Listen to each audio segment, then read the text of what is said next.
This is the cutest thing. It could be an advent calendar if you wanted to, but if not, something definitely fun to get for the holidays.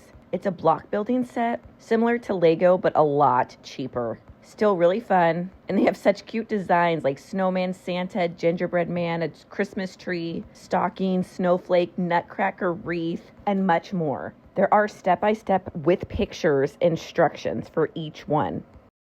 In this video, you're going to watch our family build a few of them. So you're going to see the process of them going together.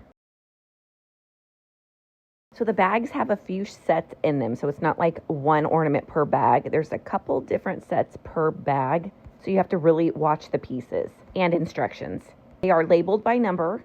There are 11 different ornaments in this pack. What I like about this is it's something you can do with the family, with your kids. And then once you build them, you can put them on your Christmas tree as a memory and pull them out every year. You can also gift them to grandparents. You can see my son here. He was so proud of himself building this little snowman.